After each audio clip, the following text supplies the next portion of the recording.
Please আমার সাথে কিছু করিস না। আমি ক্ষমা চাইছি তোর কাছে আমার ভুলের জন্য। এই বেয়াদব মেয়ে, একদম মাপ চাইতে আসবি না এখন, কারণ তোর মাপ চাওয়ার সময় শেষ। তোর মাপ তোর কাছেই রাখ, এখন আমার সময় চলছে বলে ত্রিধার বুক থেকে ওড়নাটা টান দিয়ে সরিয়ে ফেললাম। মেয়েটা ভয়ে গিরগির করে কাঁপছে, কিন্তু তাতে আমার কোনো কিছুই আসে যায় না। আমি তার দিকে ধীরে ধীরে এগিয়ে যেতে লাগলাম। এগোতে এগোতে তার একদম কাছে চলে গিয়েছি। তার ধবধবে সাদা বুকটা দেখা যাচ্ছে। বুক বললে ভুল হবে, তার গলার নিচের কিছুটা খালি অংশ দেখা যাচ্ছে, কিন্তু আমার ভিতরে চলছে অন্য কিছু। ঠিক তখনই ত্রিধার শরীরে থুতু ফেলে উঠে গেলাম। মেয়েটা আমার দিকে অবাক চোখে তাকিয়ে আছে। ত্রিধা হা করে আকাশের দিকে তাকিয়ে আছে। কি ঘটছে তার সাথে সে যেন কিছুই বুঝতে উঠতে পারছে না। কিছু বুঝে উঠতে পারছিস না মনে হয়? শোন, তোর এই সাদা ধবধবা শরীরের প্রতি আমার কোনো লোভ নেই, কারণ তোর শরীরটা সাদা হলে কি হবে? তোর ভিতরে দুনিয়ার সবচাইতে নিকৃষ্ট পরিমাণের নোংরামি দিয়ে ভরা। আর আমি সেসব জেনেও তোর শরীরে স্পর্শ করব, সেটা কোনো দিনও হতে পারে না। আমার উদ্দেশ্য ছিল তোকে একটু শিক্ষা দেওয়া, তাই তোর সাদা চামড়াই থুতু মেরেছি। আজকের জন্য এটুকুই। পরের বার যদি কিছু করার চিন্তা করিস, তাহলে তোর জঘন্য অবস্থা করব। আকাশ, তুই কিন্তু কাজটা ভালো করলি না। এই তোর কাজের জন্য তোর অনেক ভয়াবহ শাস্তি পেতে হবে। শাস্তিটা এমনও হতে পারে যে তোর প্রাণ চলেও যেতে পারে। তোর এখনো তেজ কমেনি? আসলেই তুই একটা জিনিস বটে, এত কিছুর পরেও বুক ফুলিয়ে কথা বলছিস। আসলেই তুই মানুষ না। আর শোন, যা করার করিস, আমার খেলা তুইও সময় মতন দেখতে পাবি। চললাম এবার। তারপর সেখান থেকে ক্লাসের জন্য চলে গেলাম। আকাশ তো ক্লাসে চলে গিয়েছে, কিন্তু ত্রিধা এখনো সেই জায়গায় বসে রয়েছে।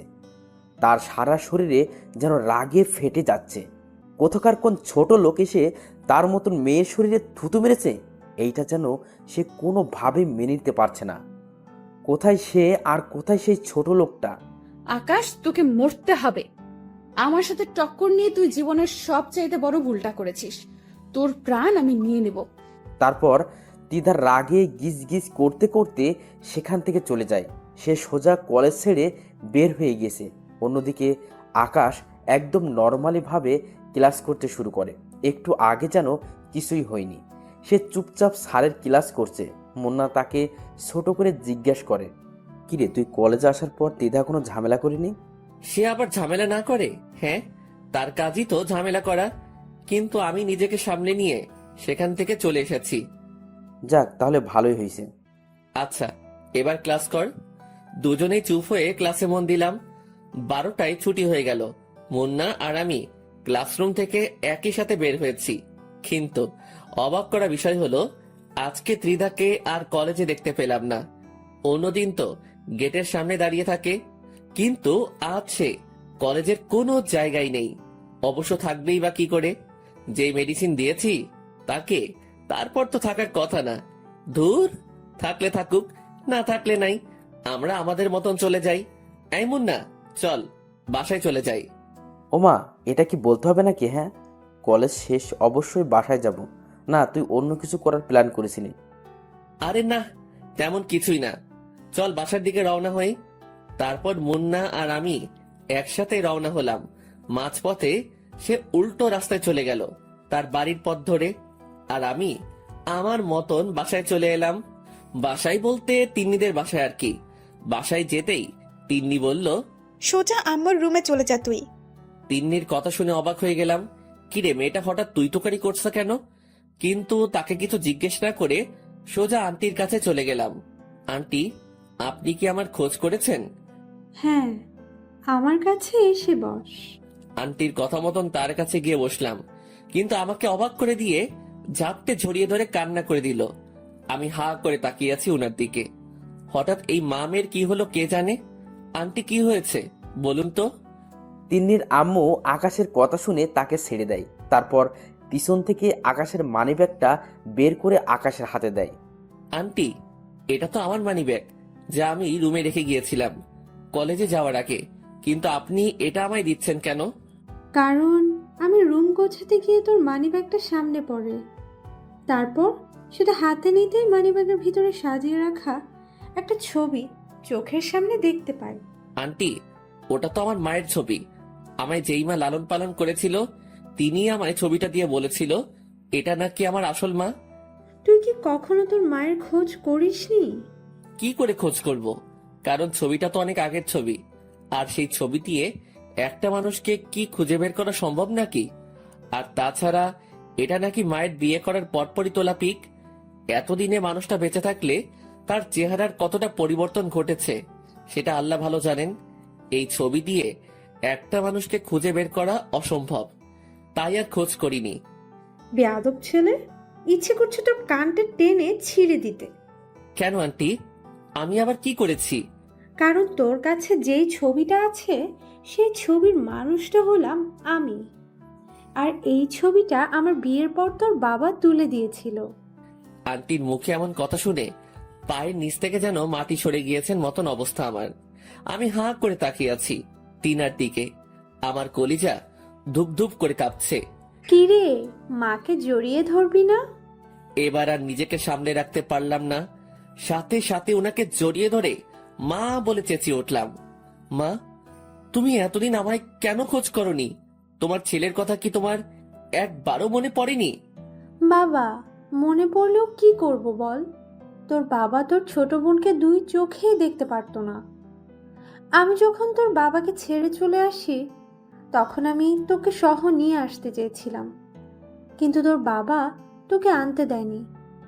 তাই তোকে সেই অবস্থায় রেখে এসে তিন্নিকে নিয়ে বাড়ি ছাড়তে হয়েছে আমার। কিন্তু কেন মা, বাবা আমায় তোমার সাথে নিতে নেয়নি? কারণ তোর বাবা তোকে অনেক বেশি ভালোবাসতো, কিন্তু পরবর্তীতে তোকে অন্যের কাছে কেন সঁপে দিয়েছি জানি না। আর ওই মহিলার সাথেও তোর বাবার কি কানেকশন ছিল সেটাও জানি না। মা, যিনি আমার লালন পালন করেছে তিনি আমায় বলেছিলেন আমার বাবাই নাকি আমাকে সৎমার অত্যাচারের কারণে তিনার কাছে দিয়ে গেছেন, আর এটাও বলেছেন আমাকে যেন মানুষের মতন মানুষ বানায়। কিন্তু বাবা তোকে মানুষ বানাতে গিয়ে একদম এতিম করে দিল মানুষটা। মা, তোমাদের তো পেয়ে গেছি আমি, এখন তো আর এতিম নই আমি। আমার মাকে আমি পেয়ে গেছি, আমার বোনকে আমি পেয়ে গেছি। খোদার কাছে লক্ষ কোটি শুক্রিয়া তার জন্য যে আমার সন্তান আমার কোলে ফিরে এসেছে। আর তিন্নি, তুই কোথায় রে? এই তো মা, এই রুমে। তাড়াতাড়ি এদিকে আয়। তিন্নি তাড়াতাড়ি তার মায়ের কাছে যায়। দেখি, তুই তো আমার বুকে আয়। তিনি আকাশ আর তিন্নি দুজনকে শক্ত করে বুকের মাঝে জড়িয়ে ধরে। তোরা দুজন আমার লক্ষ্মী সন্তান। মা, সত্যি আজ আমি অনেক বেশি খুশি তোমাদেরকে পেয়ে, বিশেষ করে তিন্নিকে পেয়ে। সে তার ভাইকে প্রোটেক্ট কি করে করতে হয় সেটা সে ভালো করেই জানে। আচ্ছা বাবা, হয়েছে, এবার থাম। আগে শোন আমি কি বলি। হ্যাঁ মা। এতদিন তুই কোথায় থাকতি জানি না, কিন্তু আগামীকাল গিয়ে সেখান থেকে সমস্ত আসবাবপত্র নিয়ে আসবি। আচ্ছা মা, এইভাবেই মা আর ছোট বোনের সাথে সেদিনটা কাটিয়ে দিলাম। পরের দিন সকালবেলায় উঠে জিনিসপত্র আনতে পুরনো বাসায় চলে গেলাম। আজ কলেজে যাব না, এর কারণটা তো জানেনই আপনারা, যে জিনিসপত্র নিয়ে মা বোনের সাথে একত্রে হয়ে যাব। তাই বাসায় এসে জিনিসপত্র গাড়িতে উঠিয়ে রওনা হলাম। ঠিক তখনই মুন্না ফোন দিল। আকাশ, তুই কোথায়? আমি একটু কাজে আছি। কিন্তু কেন বলতো? তুই যেখানে আসিস তাড়াতাড়ি কলেজ আয়, এদিকে অনেক বড় ঝামেলা হয়ে গিয়েছে। কি হয়েছে? এখন বলার পরিস্থিতিতে নেই, প্লিজ তুই তাড়াতাড়ি কলেজে আয়। আচ্ছা, আসছি। ফোন রেখে দিয়ে তাড়াতাড়ি কলেজের উদ্দেশ্যে রওনা হলাম। গাড়িওয়ালা মামাকে বাসায় গিয়ে জিনিসপত্র নামিয়ে দিয়ে আসতে বললাম।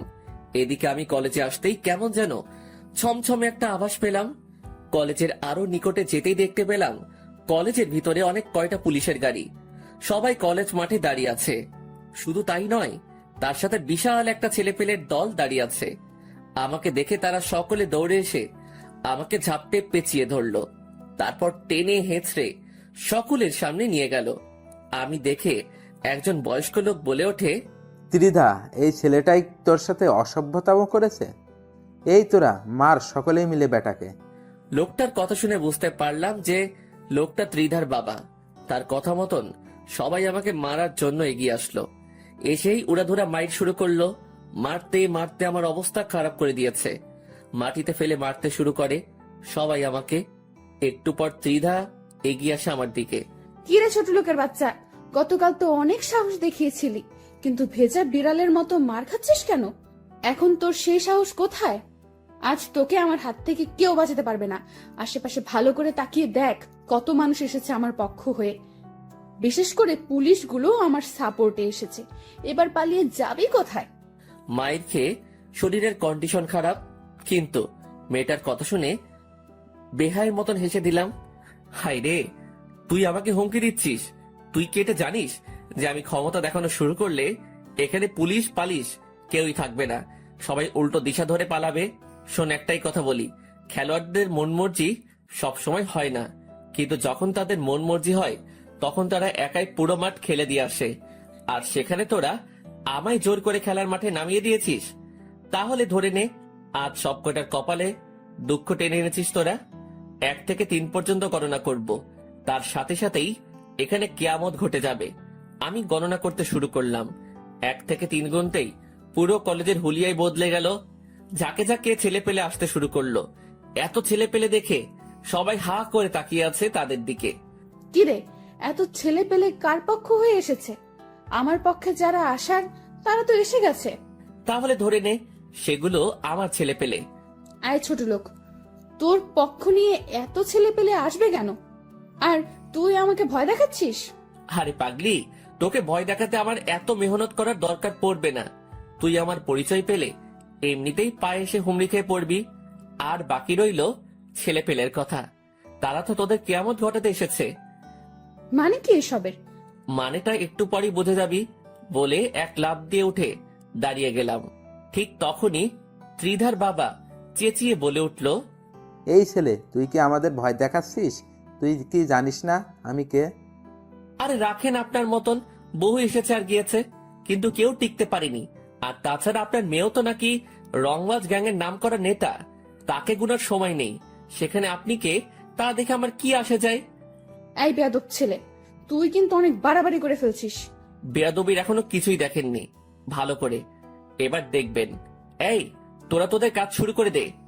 আকাশের পক্ষ হয়ে তিদার চেয়ে 3 গুণ বেশি ছেলেপিলে এসেছে। তার স্বাদের সিগন্যাল পাওয়ার সাথে সাথে হকি, রিক স্টিক, চাইনিজ কুড়াল, আবার কেউ মেশিন হাতে নিয়ে খেলার মাঠে নেমে পড়ে। তখনই পুলিশ আকাশের ছেলেপিলেকে বাধা দেয়। আর পুলিশের যে সিনিয়র কর্মকর্তা আছে সে আকাশের কাছে এসে আকাশের কলার ধরে ফেলে। এই ছেলে, কে রে তুই? আর তুই ছেলেপিলের বড়াই কাকে দেখাচ্ছিস? তুই কি জানিস আমি কে? বা তোর সামনে যে মুরব্বী দাঁড়িয়ে আছেন তিনি কে? পুলিশ অফিসারের কাণ্ড দেখে মেজাজটা পুরো চটে গেল। এই অফিসার, কলার থেকে হাত নামা। কি, তুই আমার সাথে বেয়াদবি করছিস? আজ তো তুই শেষ। এবার মেজাজ আরো চটে গেল। ঠিক সেভাবে দাঁড়িয়ে থেকে পা পিছনে নিয়ে গিয়ে পুলিশ অফিসারের তলপেট বরাবর সজোরে এক লাথি মেরে দিলাম। লাথি খেয়ে পুলিশ অফিসার কয়েক হাত দূরে গিয়ে মাটির উপরে ছিটকে পড়ল।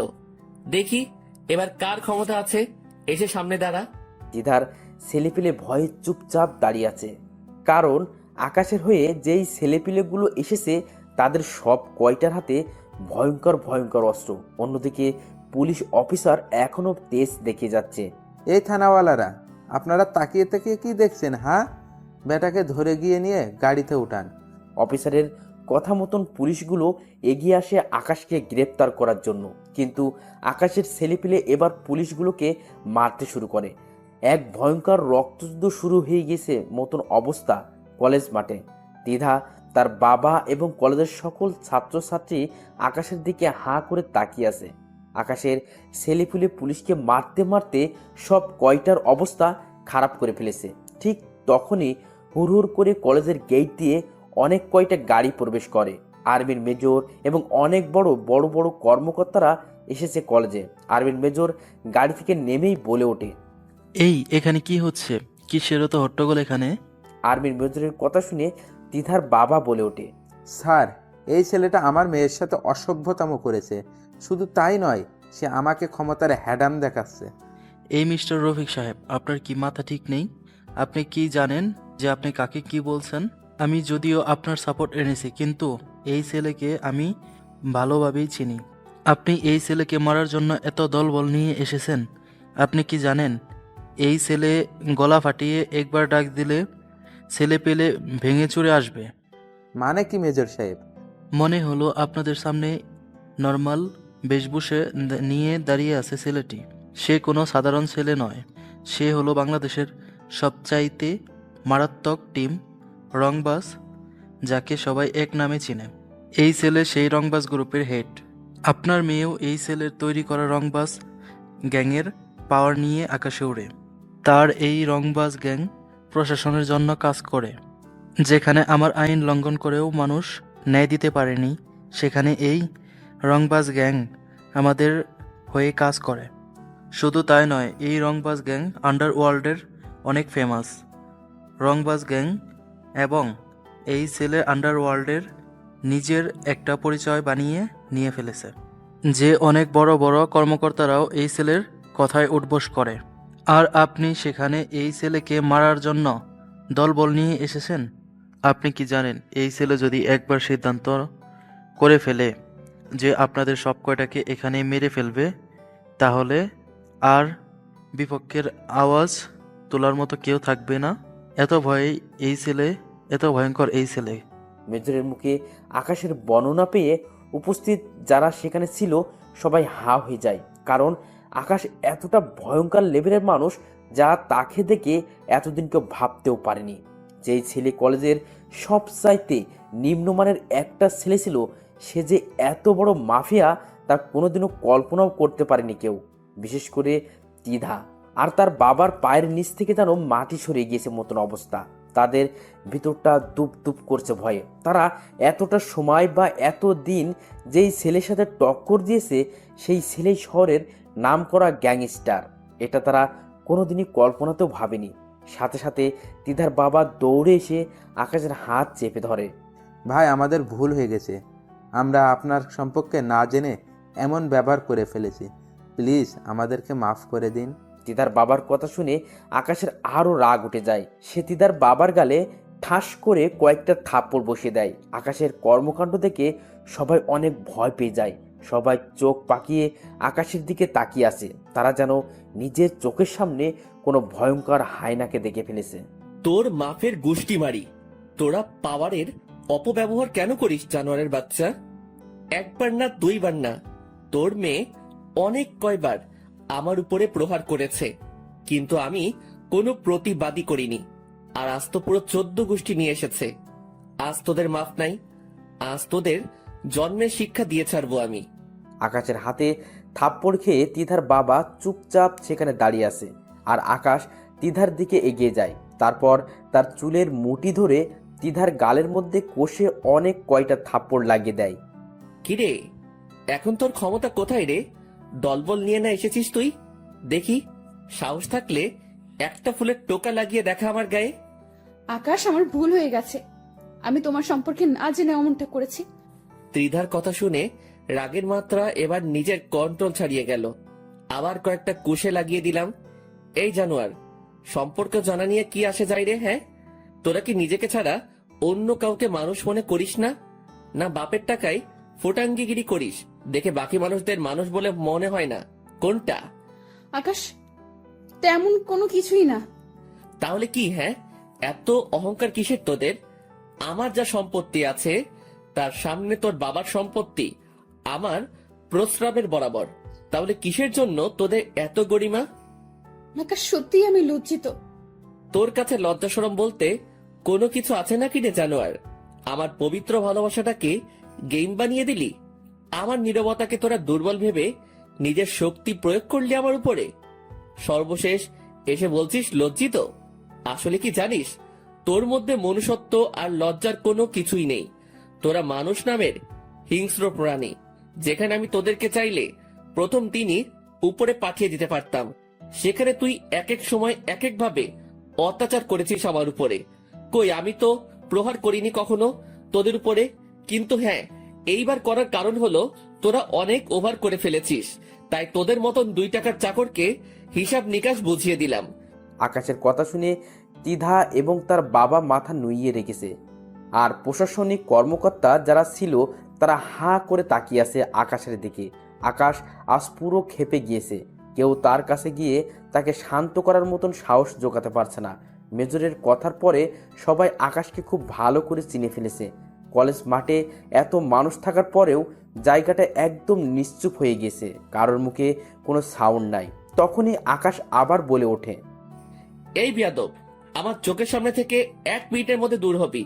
অনেক রংবাজি দেখিয়েছিস জীবনে, কিন্তু এটা কখনো ভাবিসনি যে তোর থেকেও দুনিয়াতে অনেক বড় বড় রংবাজরা বেঁচে আছে।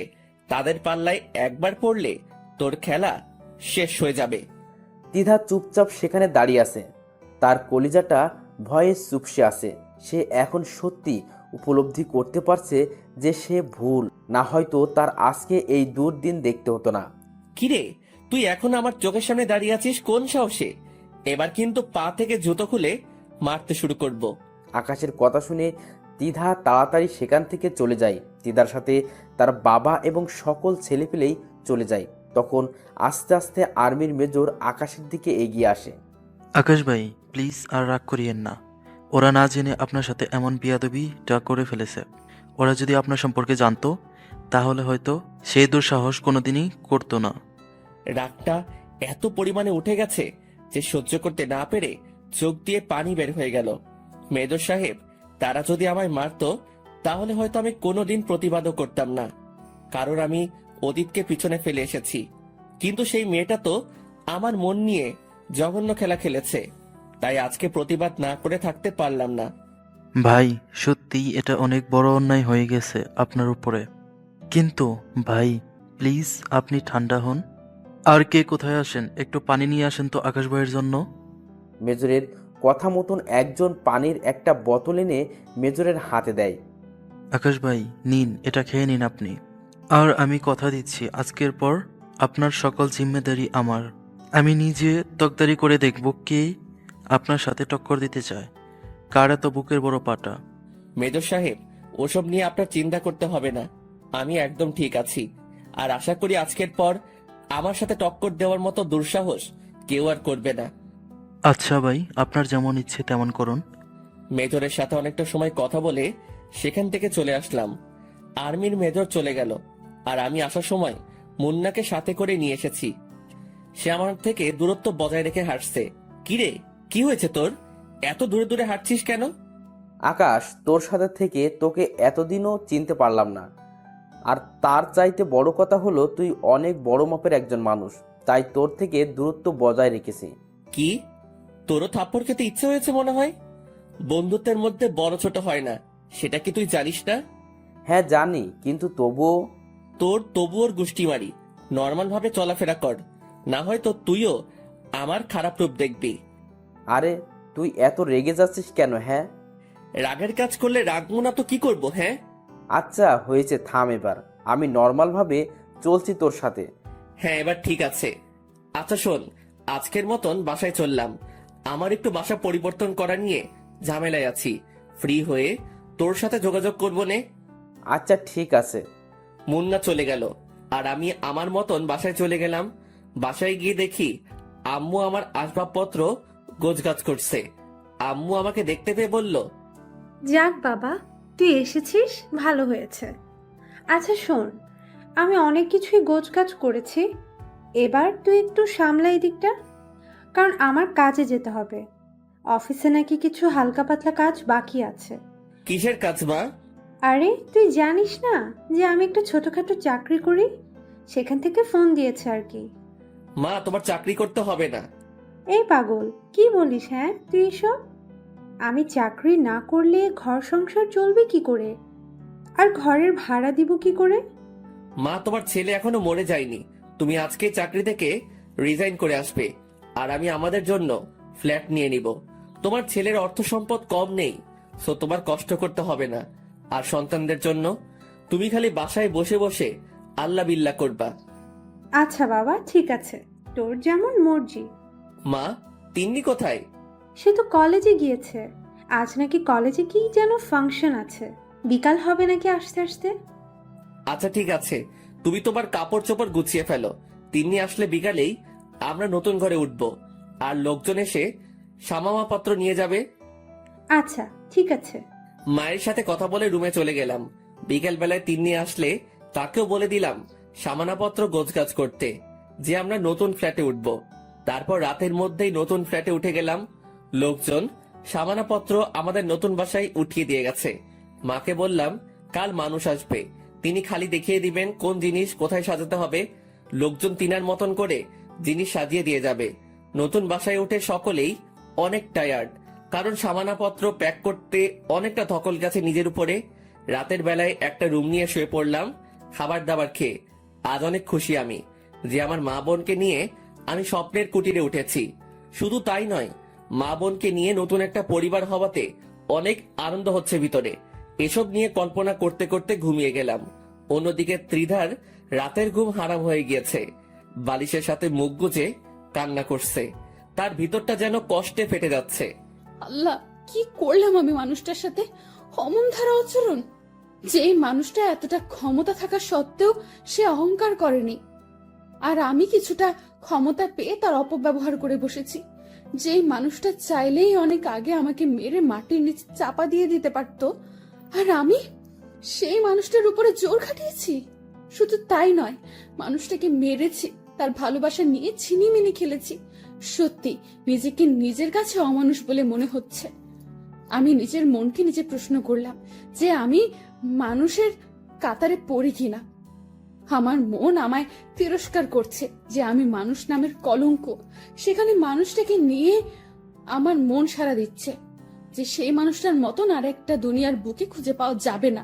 কারণ এত ক্ষমতা থাকা সত্ত্বেও তার অপব্যবহার করেনি, বরং ক্ষমতার বলে নয়, মন দিয়ে ভালোবেসে গিয়েছে সেই মানুষটা আমাকে। আর আমি তার মতন মহান মানুষটাকে নিয়ে এমন জঘন্য খেলা খেলেছি। ছি, নিজের উপরেই ঘৃণা হচ্ছে। দ্বিধা নিজেকে নিজেই তিরস্কার করছে। শুধু তাই নয়, আকাশের ভালোবাসা বুঝতে পেরে অঝরের চোখে জল ঝরাচ্ছে। কিন্তু একটা কথা আছে না, যে মানুষ সামনে পেলে কোনো কিছুর মর্ম দেয় না, দূরে গেলেই তার মর্ম বুঝে। আজ দ্বিধার ক্ষেত্রেও সেটা হয়েছে। আকাশ দূরে চলে যাওয়ায় সে তার মর্ম বুঝতে পারছে, কিন্তু আফসোস, সে আজ মানুষটার মর্ম বুঝলেও সেই মানুষটা তার ধরাছোঁয়ার অনেকটা বাইরে চলে গিয়েছে। সে আজ কেন্দি কেটে মরে গেলেও আকাশ হয়তো তার জীবনে আর ফিরে আসবে না। দিদা ফুপিয়ে ফুপিয়ে কান্না করছে আর পাগলের মতন প্রলাপ করছে। ও আকাশ, প্লিজ তুমি আমায় ক্ষমা করে দাও। আমি সত্যি অনেক বড় ভুল করে ফেলেছি। আমি সত্যিকারের ভালোবাসা কি সেটাই আসলে উপলব্ধি করতে পারিনি। আসলেই আমি দুশ্চরিত্রা। না হয়তো তোমার মতন মানুষের মন আমি ঠিকই পড়ে নিতে পারতাম। যেখানে তুমি এত ক্ষমতাশালী হওয়ার পরেও সেটাকে সাইডে রেখে ভেতরটা দিয়ে ভালোবেসেছো, সেখানে আমি সামান্যটুকু ক্ষমতা পেয়ে নিজেকে হাওয়ায় ভাসিয়ে দিয়েছি। তোমার সাথে ভালোবাসা নামক একটা গেম খেলেছি, আর সেই প্রতারণার কারণে আমার এমন দুর্দশা। কিন্তু আমার এখন যে তোমাকে চাই, আমার তোমাকে ছাড়া আর কিচ্ছু চাই না। তোমার টাকা পয়সা পাওয়ার এসব কিচ্ছু না থাকলেও আমার চলবে। আমি তোমার সাথে কুড়ে ঘরেও সংসার করতে রাজি। তাও প্লিজ তুমি আমায় ক্ষমা করে দাও। দিদার কান্নায় যেন তার চারপাশের দেওয়ালও নীরবে কাঁদছে, আর অন্যদিকে আকাশ বেঘরে ঘুমাচ্ছে। সারাদিন অনেক ধকল গেছে তার উপরে, তাই রাতে শোয়া মাত্রই ঘুম চলে এসেছে তার। সকালবেলায় আকাশ ঘুম থেকে উঠতেই তার মা এসে চা দিয়ে যায়। বাবা নে, চা এনেছি তোর জন্য, উঠে চাটা খেয়ে নে। হ্যাঁ মা, উঠছি। মায়ের ডাকে উঠে পড়লাম। তারপর ফ্রেশ হয়ে এসে চাটা খেয়ে কাজে লেগে পড়লাম। কাজে লেগেছি বলতে বাসার জিনিসপত্র গোছাতে মানুষ ঠিক করেছি। তারা সকালবেলায় এসে পড়েছে, তাই তাদেরকে একটু দেখিয়ে শুনিয়ে দিতে হবে সমস্ত কিছু। এভাবেই কাজের মধ্যে দিয়ে সারাটা দিন কেটে গেল। সমস্ত কিছু মোটামুটি সাজানো গোছানো শেষ। বিকাল 5টায় কাজের লোকদের বিদায় করে ফ্রেশ হয়ে রুমে আসলাম। রুমে এসে বালিশের পাশ থেকে ফোনটা হাতে নিতেই অবাক হয়ে গেলাম, কারণ অপরিচিত একটা নাম্বার থেকে 601টা মিস কল। 600 মিস কলটা কারোর জীবনে বাস্তবে ঘটেছে। এটা দেখে যেন মাথার সেন্স পুরো নড়ে গেল। সারাদিন কাজে থাকায় ফোনটা হাতে নিতে পারিনি।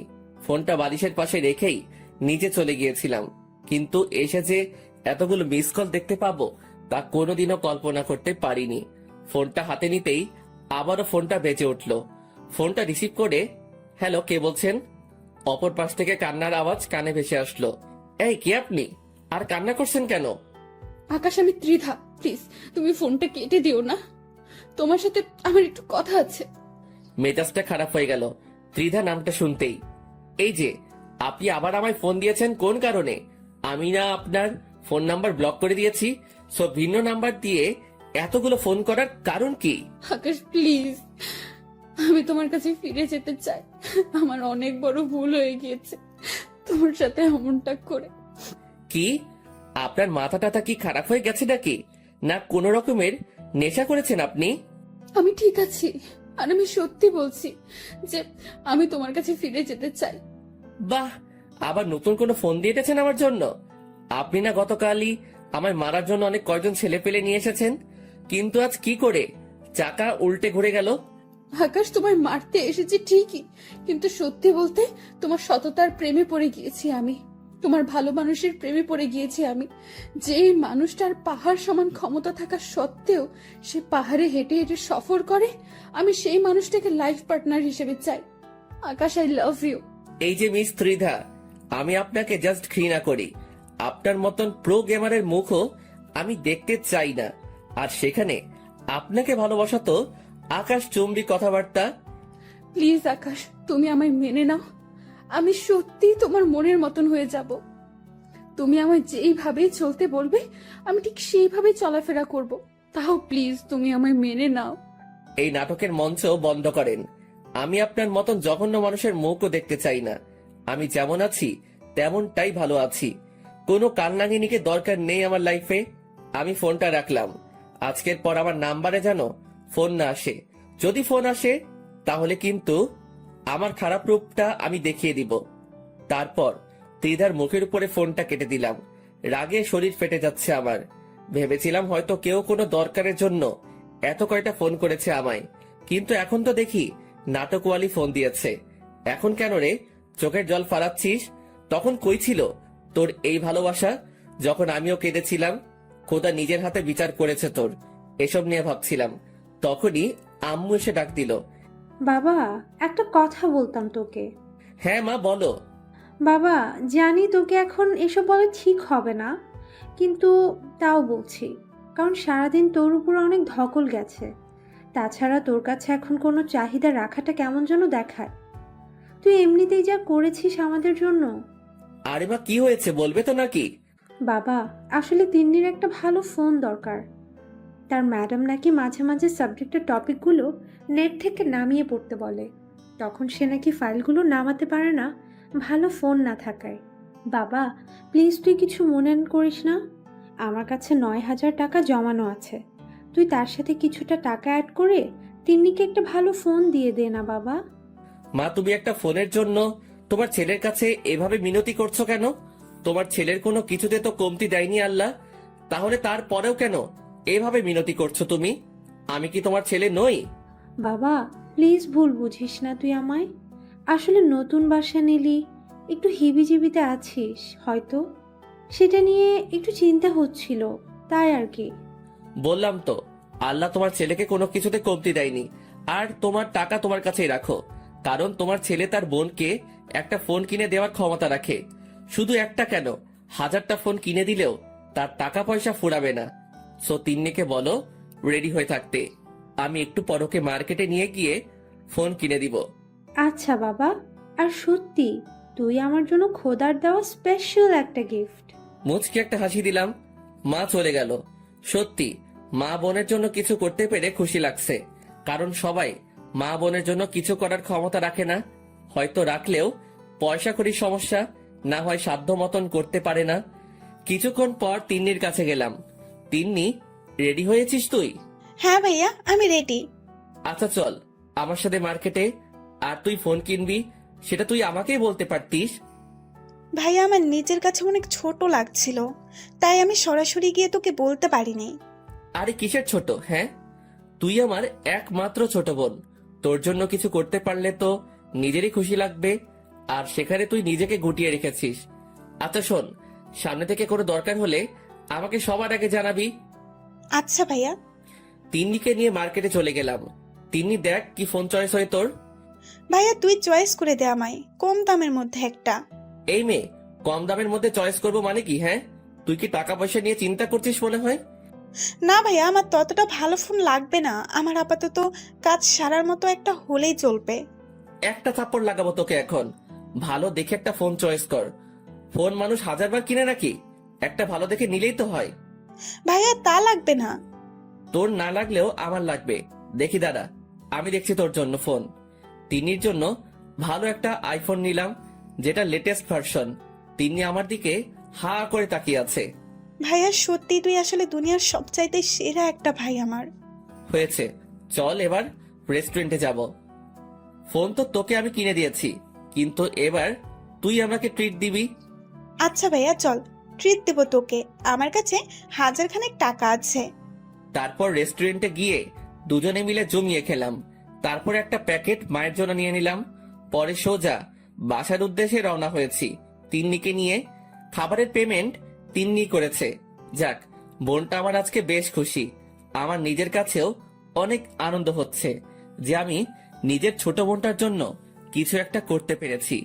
বাসায় এসে তিন্নি মাকে ফোনটা দেখালো। মা, ভাইয়া আমায় 1,00,000 টাকা দিয়ে ফোন কিনে দিয়েছে। তিন্নির মুখে এত টাকার কথা শুনে তার মা হা হয়ে যায়। বাবা, এত টাকা দামের ফোন? মা, একটাই মাত্র বোন আমার। আমার চয়েস তার জন্য সব সময় সর্বোচ্চ লেভেলের হবে। তাও বাবা, এত টাকা খরচ না করলেই পারতি। মা বাদ দাও তো, নিজের বোনকেই তো দিয়েছি। আর শোনো, আমরা বাহির থেকে খেয়ে এসেছি, তুমি খাবারটা খেয়ে নাও। আচ্ছা। মা বোনের সাথে দিন ভালোই কাটতে লাগলো। পরের দিন সকালবেলায় ঘুম থেকে উঠে কলেজে চলে গেলাম। কলেজে গিয়ে দেখি মুন্না গেটে দাঁড়িয়ে আছে আমার জন্য। কিরে, কাজ শেষ হলো বাসার? হ্যাঁ, সমস্ত কিছু শেষ মোটামুটি। তবে মুন্না আমার মা বোনের ব্যাপারে এখনো ভালো করে কিছুই জানে না। আচ্ছা চল ক্লাসে যাই। তারপর মুন্না আর আমি ক্লাসে চলে গেলাম। দেখতে দেখতে সবকটা ক্লাস শেষ হয়ে গেল। পরে মুন্নার সাথে ক্লাস থেকে বের হয়ে গেলাম। ক্লাস থেকে বের হতেই দেখি ত্রিধা ক্লাসের সামনে দাঁড়িয়ে আছে। সে আমাকে দেখতে পেয়ে আমার কাছে এসে কলার ধরে টানতে টানতে কলেজের একপাশে নিয়ে গেল। আকাশ, আমার তোমাকে চাই। কিন্তু আমার তো আপনাকে চাই না। সো শুধু আমার পিছনে পড়ে থাকিয়েন না। না হয়তো আমি খারাপ রূপ নিতে 2 মিনিটও সময় নিব না। পরে কিন্তু আপনারই ক্ষতি হবে। তোমার কোনো ক্ষতি করতে হবে না, আমি আজ নিজেকে শেষ করার প্ল্যান নিয়ে এসেছি। দ্বিধা ব্যাগ থেকে ছুরি বের করে হাতের রগের উপরে চেপে ধরে। এবার বলো, তুমি কি আমায় আপন করে নেবে, নাকি আমি হাতের মধ্যে পোস্ট বসিয়ে দিব? ত্রিধার কাণ্ড দেখে মেজাজ ডাঙ্গায় উঠে গেল। এই মেয়ে, তুই মরলেও কি বাঁচলেও কি, তোর সাথে আমার কোনো সম্পর্ক নেই। সো তোর যা মন চাই কর। শুধু হাতে কেন, ছুরিটা গলায় বসিয়ে পোস্ট দিলেও আমার কিছু আসবে যাবে না। তোর যা করার তুই কর, আমি চললাম। আকাশ তার মতন হাঁটা দিলেও তিধাকে রেখে অপরদিকে তিধা ছুরি চালিয়ে দিয়েছে। তবে সেটা তার হাতে নয়। সে পিছন থেকে গিয়ে আকাশের শরীরে ছুরি দিয়ে আঘাত করে বসে। সাথে সাথে আকাশের শরীর ক্ষত হয়ে যায় আর সেখান থেকে চিচ্চির করে রক্ত পড়তে শুরু করে। তিধার এমন কর্মকাণ্ড দেখে আকাশ হা করে তাকিয়ে আছে তিধার দিকে। আর তিধা অট্টহাসি হাসছে আকাশের দিকে তাকিয়ে। আকাশ যেন এই হাসির পিছনে রহস্য খুঁজে পাচ্ছে না। কি আছে এই হাসির পিছনে, নাকি এটা তিধার কোনো নতুন চাল? কিছুই বুঝে উঠতে পারছে না সে। এরই মধ্যেই তিধা আরেকটা ভয়ঙ্কর রকমের কাণ্ড ঘটিয়ে বসে।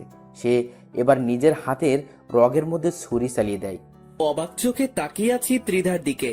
কি ঘটছে কিছু যেন বুঝে উঠতে পারছি না। সবকিছুই যেন মাথার উপর দিয়ে যাচ্ছে। দুজনের হাত দিয়েই চুইয়ে চুইয়ে রক্ত পড়ছে। কি অবাক চোখে তাকিয়ে আছো কেন? আমি তো মরে গেলেও তোমার কিছু না, তাই হাতের রক কেটে দিয়েছি নিজে। অবশ্য তোমার হাতে ছুরি চালিয়েছি অন্য কারণে। তুমি আমার না হলে অন্য কারো হতে দেব না আমি তোমাকে। কিন্তু আঘাত করার পরক্ষণেই ভাবলাম সেখানে অধিকার আমার নেই, তাই ছুরিটা সেইভাবে চালাইনি। আর আশা করি এতে তোমার তেমন কিছু হয়ে যাবে না। মেয়েটার কথা শুনে আরো রাগ উঠে গেল। এই মেয়ে, তুই মরলে মর না, আমার কেন আঘাত করলি তুই? তোকে তো আজকে আমি আছড়ে মেরে ফেলবো। এটা বলে ত্রিধার চুলের মুঠি চেপে ধরলাম। কিন্তু অবাক করা বিষয় হলো সে খিটখিট করে আসছে। কিরে হাসছিস কেন? আর হ্যাঁ, আমায় মেরে ফেলো আকাশ, আমিও মরে যেতে চাই। যেখানে আমি তোমায় নিজের করে পাবো না, সেখানে আমি থেকেও কোনো লাভ নেই। মেরে ফেলো আমায় তুমি নিজের হাতে। মেয়েটার কথা শুনে তাড়াতাড়ি মেয়েটাকে ছেড়ে দিয়ে দূরে সরে গেলাম, কারণ মেয়েটা পাগল হয়ে গিয়েছে, আর আমি পাগল মেরে নিজের নাম খারাপ করতে চাই না। কি হলো, মারবে না আমায়? তোর মতন মেয়ের গায়ে হাত দিতেও আমার বিবেকে বাঁধছে, তাই ছেড়ে দিয়েছি। আর শোন, তুই মরার হলে অন্য কোথাও গিয়ে মর, আমার সামনে এসে নাটক করিস না। চললাম আমি এবার। ত্রিদাকে ফেলে রেখে সোজা কলেজ থেকে বের হয়ে গেলাম। সেখান থেকে বের হয়ে ফার্মেসিতে এসেছি। ফার্মেসি ওয়ালারা আমার হাত ওয়াশ করে দিল। ওয়াশ করে দেওয়ার পর এই দেখতে পেলাম হাতের চামড়ার মধ্যে হালকা ছুরির মাথা লেগে ক্ষত হয়েছে। এছাড়া তেমন বেশি একটা ক্ষত হয়নি, কিন্তু আমি তো ভেবে পাগল হয়ে যাচ্ছিলাম যে কি না কি হয়েছে আল্লাহ জানে, কারণ সে পাগল মেয়ের তো বিশ্বাস নাই। তারপর হাতে ব্যান্ডেজ করে বাসায় চলে গেলাম। সেদিনের মতন আর ক্লাস করা হলো না। বাসায় যেতেই তিন্নি চেঁচামেচি শুরু করে দিল হাতে ব্যান্ডেজ দেখে। আই ভাইয়া, তোর হাতে কি হয়েছে রে? আরে তেমন কিছু না, সামান্য একটু চোট পেয়েছি। ভাইয়া, তুই আমাকে পাগল ভেবেছিস মনে হয়। তুই কি মনে করেছিস আমি কিছুই বুঝি না? কি বুঝিস তুই? হ্যাঁ ভাইয়া, তোর শরীরের অবস্থা দেখে ভালোই বুঝতে পারছি কি হয়েছে।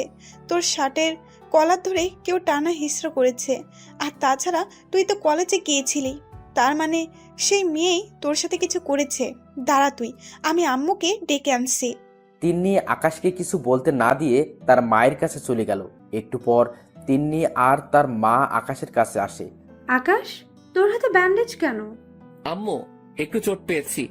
একদম মিথ্যা বলতে আসবি না আমায়। তিন্নি আমায় সে মেয়ের কথা বলেছে, আর তাছাড়া সেই মেয়ের জঘন্যতা সম্পর্কে আমি ভালো করেই জানি। সো এবার কি হয়েছে সেটা খুলে বল। মা, আসলে সেই মেয়েটা আবার ঝামেলা পাকিয়েছে। আমি কলেজে গেলে সে আমায় সাইডে নিয়ে গিয়ে পাগলামো শুরু করেছে। সে নাকি আমায় ভালোবাসে, সে আমার কাছে আবার ফিরে আসতে চাই। শুধু তাই নয়, আগের সমস্ত কিছুর জন্য সে ক্ষমা চাই।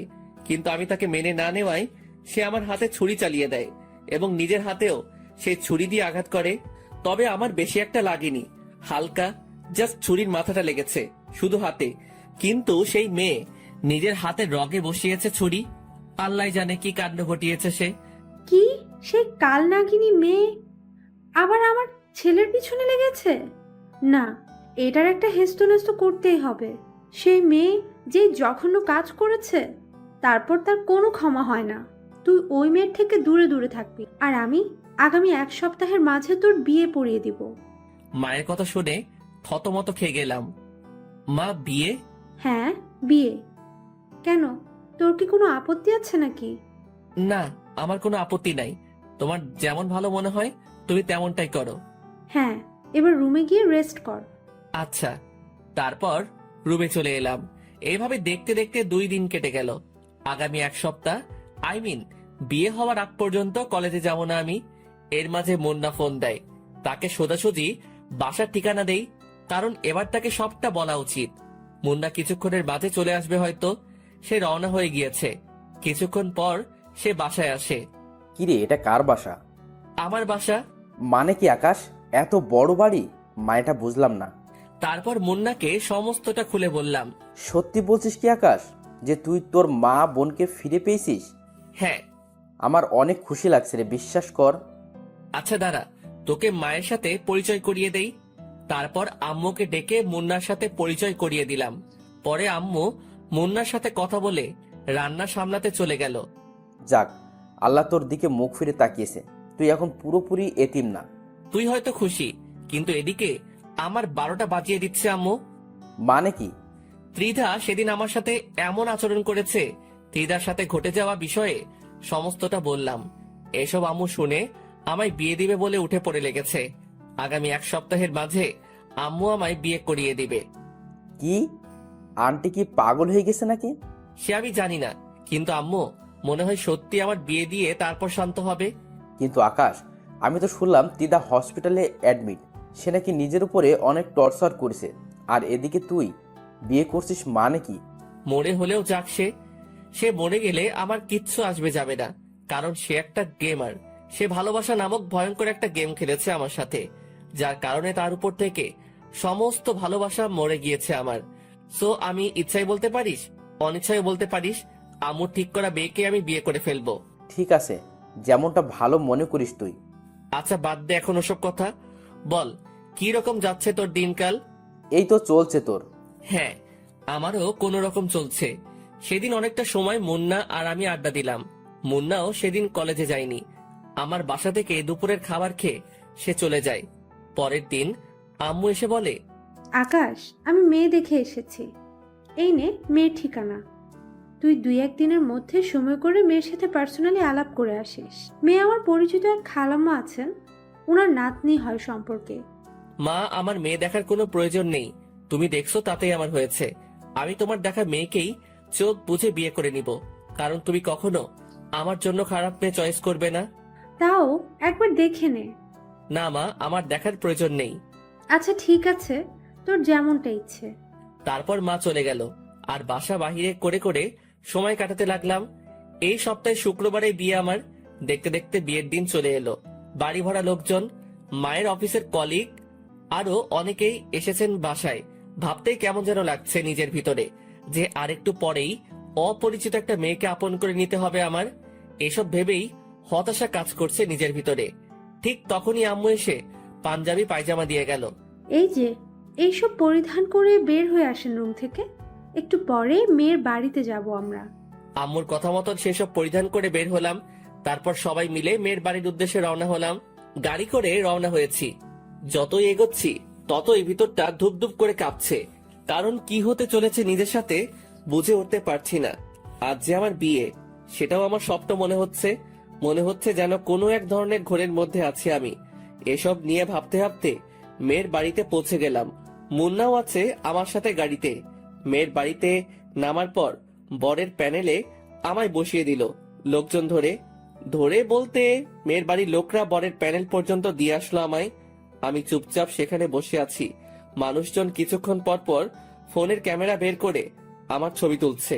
সেই লেভেলের বিরক্ত লাগছে এসব দেখে, তাও চুপচাপ ঝিম ধরে বসে আছি। মুন্না আমার পাশেই স্টেজের সামনে দাঁড়িয়ে আছে। তখনই মুন্নার পকেটে থাকা ফোনটা বেজে ওঠে। সে ফোনটা রিসিভ করে কথা বলে।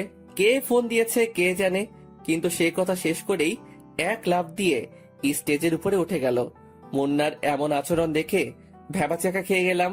আকাশ, তুই তাড়াতাড়ি এখান থেকে চল আমার সাথে। চিধা নাকি গুনে গুনে নিঃশ্বাস ফেলছে। তার হাতে আর বেশি একটা সময় নেই। সে পরপরে সাথী হয়ে যাবে অল্প কিছু সময়ের মাঝেই। তারপর তুই দরকার হয় এসে বিয়ের কাজ সম্পন্ন করিস। মুন্নার কথা শুনে কলিজাটা ধুপ করে কেঁপে উঠল। সাথে সাথে বসা থেকে দাঁড়িয়ে গেলাম। কি বলছিস কি মুন্না তুই এসব? হ্যাঁ সত্যি বলছি, চিদা আর অল্প সময়ের মাঝেই দুনিয়া ছেড়ে পরপারে চলে যাবে। সে নিজেকে আজরাইলের হাতে তুলে দিয়েছে। যে কোনো সময় আজরাইল তার প্রাণ ভোমরা তুলে নিয়ে চলে যাবে। মুন্নার কথা শুনে নিজেকে আর শান্ত করে রাখতে পারলাম না। ধপাস করে স্টেজের উপরে বসে ফুপিয়ে কান্না করে দিলাম। মনের ভিতরে খালি একটাই কথা বাড়ি খাচ্ছে, যে আমি হয়তো অনেক বড় কিছু হারাতে চলেছি নিজের জীবন থেকে। এতদিন হয়তো রাগের কারণে ভালোবাসাটা চোখে পড়েনি, কিন্তু আজ মানুষটার মৃত্যুসজ্জায় কাতরাচ্ছে শুনে নিজেকে দুনিয়ার সবচাইতে বড় পাষাণ মনে হচ্ছে। এসব ভাবতেই কান্নার মাত্রাটা আরো বেড়ে গেল। আকাশ প্লিজ, এভাবে ভেঙে পড়িস না।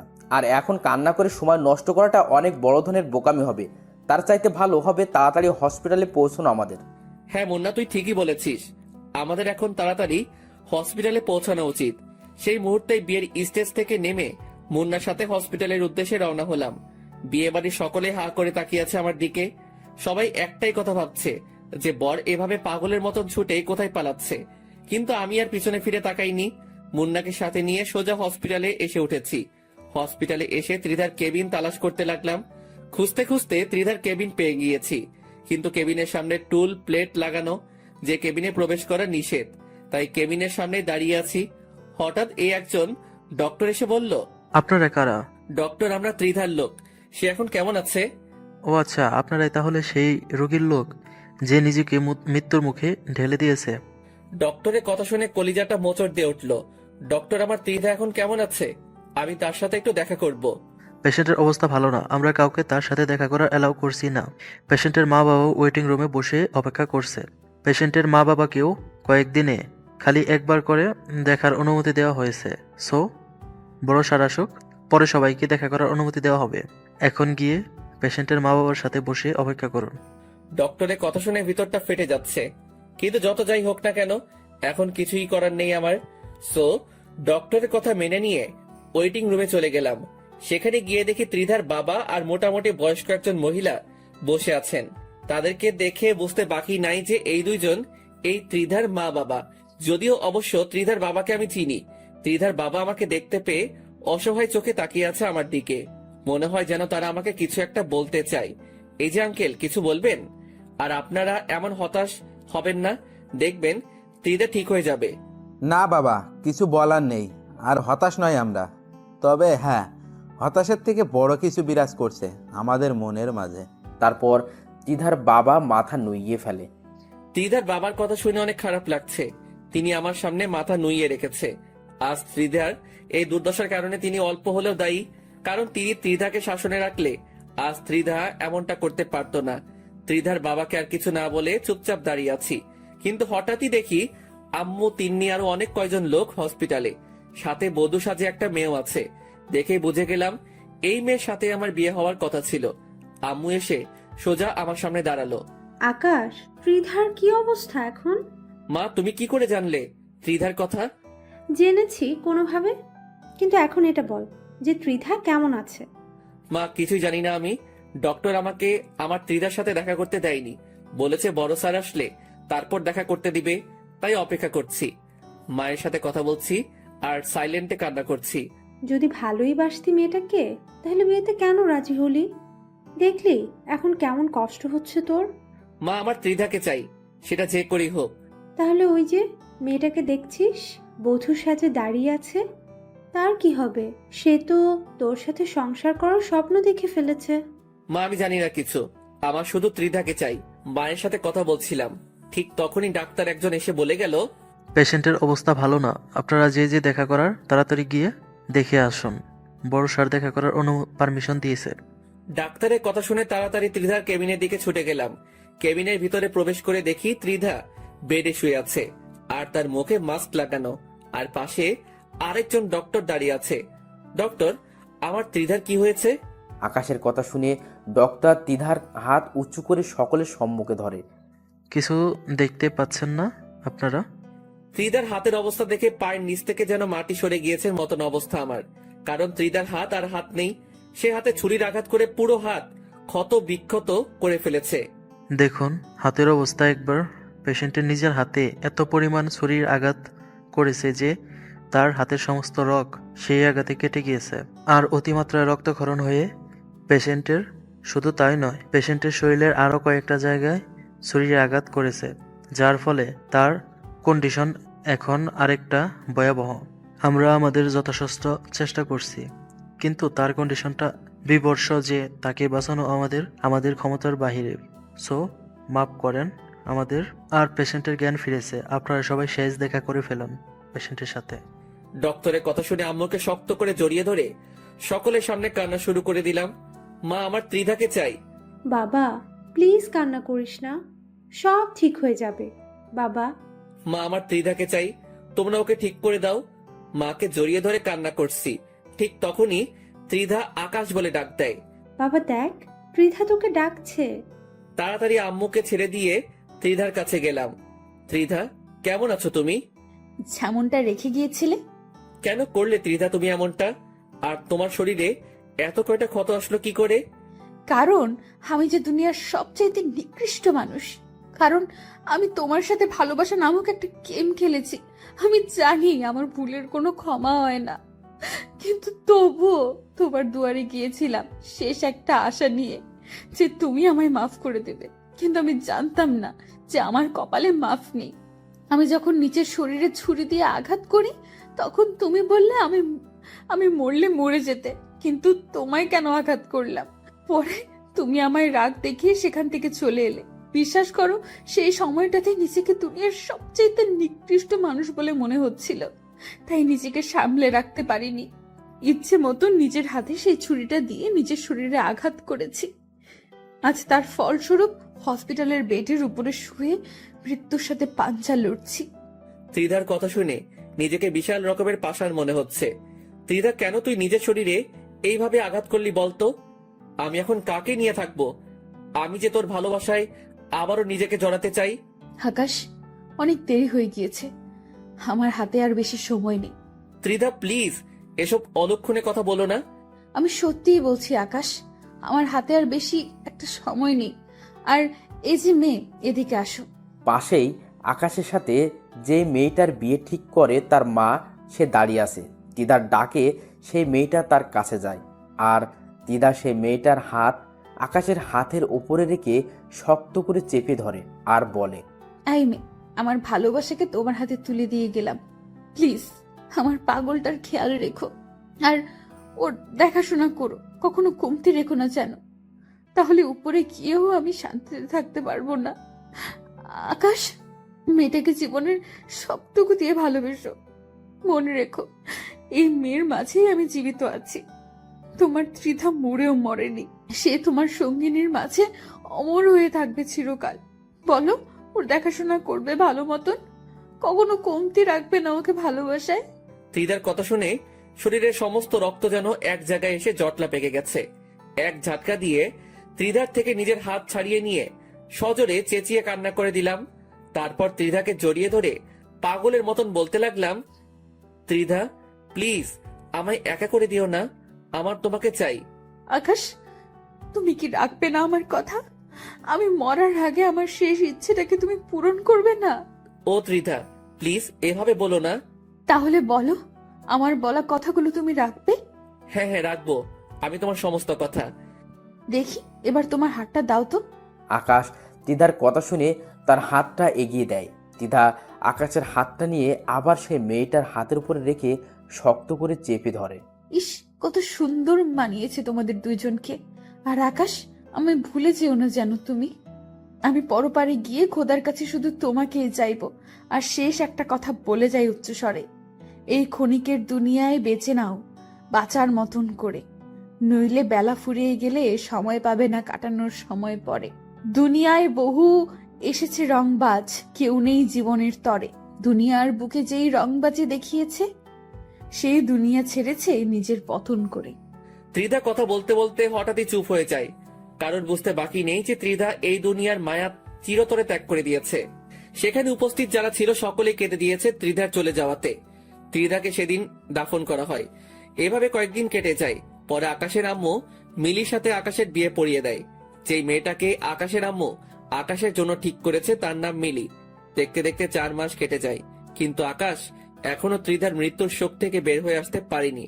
সে মিলিকে বিয়ে করেছে ঠিক, কিন্তু তার সাথে দরকার ছাড়া এক লব্জ কথা বলেনি। একদিন রাতের বেলায় মিলি আর আকাশ বিছানায় শুয়ে আছে। তখন মিলি হুট করে আকাশকে জড়িয়ে ধরে। আকাশ থ্যাবড়া খেয়ে যায় মিলির কর্মকাণ্ড দেখে। সে চোখ পাকিয়ে মিলির দিকে তাকিয়ে আছে। কি হলো, আপনি এভাবে চোখ পাকিয়ে তাকিয়ে আছেন কেন আমার দিকে? এই মেয়ে, আমায় জড়িয়ে ধরলে কেন? তুমি কি আমার মনের অবস্থা দেখছো না? এই যে আপনিও কি আমার মনের অবস্থা দেখছেন না?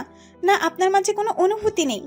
না নেই, আমার ভিতরে কোনো অনুভূতি, কারণ সব অনুভূতি ত্রিধার মৃত্যুর সাথে সাথে দাফন হয়ে গিয়েছে। আর এখন ছাড়ো তুমি আমায়। না, আমি ছাড়বো না, কারণ আজ অনেক দিন হলো আমাদের বিয়ে হয়েছে, কিন্তু আপনি সেই একা একাই থাকেন, আমায় এড়িয়ে চলেন। আমি কিন্তু ত্রিধা আপুকে বিচার দেবো আপনার নামে। এই মেয়ে, কি সব বলছো তুমি? হ্যাঁ হ্যাঁ, সত্যি বলছি আমি। আপনি এখন আমায় জড়িয়ে ধরে আদর করবেন, না হয়তো ত্রিধা আপুকে বিচার দেবো আমি। এই না না, আমি তোমায় জড়িয়ে ধরছি। শুধু জড়িয়ে ধরলেই হবে না, আমাকে আদরও করতে হবে, কারণ ত্রিধা আপু বলে গেছে সে আমার মাঝে জীবিত থাকবে। আর আজকে আমি না, ত্রিধা আপুর আদর চাই। মিলির মুখে ত্রিধার কথা শুনে ভিতরটা খুশিতে ভরে উঠল। আচ্ছা মিলি, তোমার যা চাই আমি তাই দিব, কিন্তু একটা শর্তে। কি সত্য? তুমি কি আমার ত্রিধা হবে? তাহলে আমার দুনিয়ার সমস্ত সুখ আমি তোমায় বিলিয়ে দিব। হ্যাঁ, হব তো। আপনি যেমন চাইবেন আমি ঠিক তেমনই হব, একদম আপনার মনের মতন। মেয়েটার কথা শুনে নিজেকে আর কন্ট্রোল করে রাখতে পারলাম না। আজ 4 মাস মেয়েটাকে ইগনোর করে চলেছি, কিন্তু সে এখন আমার ত্রিধা হয়ে আমার সাথে সারা জীবন থাকবে। তাই আর দূরে রাখতে পারলাম না মেয়েটাকে। শক্ত করে নিজের বাহুডোরে আবদ্ধ করে নিয়েছি মিলিকে। সরি, পিলি নয়, সে তো এখন থেকে আমার ত্রিধা। তাকে জড়িয়ে ধরে তার কপালে গালে অনেক কয়েকটা চুমু এঁকে দিলাম। সে আমার ঠোঁটের উষ্ণতা পেয়ে আরো শক্ত করে আমার বুকের মধ্যে গুজে বসলো। মেয়েটার বাচ্চামো দেখে ভিতরে খুশির জোয়ার বইছে। এবার আর নিজেকে গুটিয়ে রাখতে পারলাম না। মেয়েটার ঠোঁটের কাছে এগিয়ে গিয়ে ডুবিয়ে দিলাম নিজের ঠোঁট জোড়াকে। আজ আমি আমার ত্রিধাকে আদর করব, একদম নিজের সবটুকু দিয়ে তাকে আমি আপন করে নিব। মেয়েটাও দেখি খুশিতে আত্মহারা হয়ে গিয়েছে আমার আচরণে, কিন্তু হুট করেই মিলি আমার ঠোঁটে কামড় দিয়ে বসলো। এই, এটা কি করলে তুমি? আমি করিনি, এটা ত্রিধা আপু করেছে। কি? হ্যাঁ, ত্রিধা আপু কামড়েছে। বাপরে বাপ, কত বড় রংবাজ হলে নিজে কামড়ে ত্রিদাকে ফাঁসিয়ে দিতে পারে। এ তো দেখি রংবাজের উপরে রংবাজ। আজ তো তোমায় পেয়েছি বলে আমিও মিলির ঠোঁটে আলতো করে একটা কামড় বসিয়ে দিলাম। আর মিলি নিজের দুহাত দিয়ে আমার বুকের মধ্যে খামচি দিয়ে ধরলো। ত্রিধার আচরণে বুঝতে পারলাম তার আরো ভালোবাসা চাই। এইটুকুতে তার মন ভরবে না, কি আর করা, আদরের মাত্রাটা আরো বাড়িয়ে দিলাম। পাঠক ভাইরা হা করে কি দেখেন? বাকি সমস্ত কিছু কি আপনাদের সামনে খুলে বলবো নাকি? লজ্জা শরম বলতে কি কোনো কিছু নাই নাকি? ভাগেন সবাই।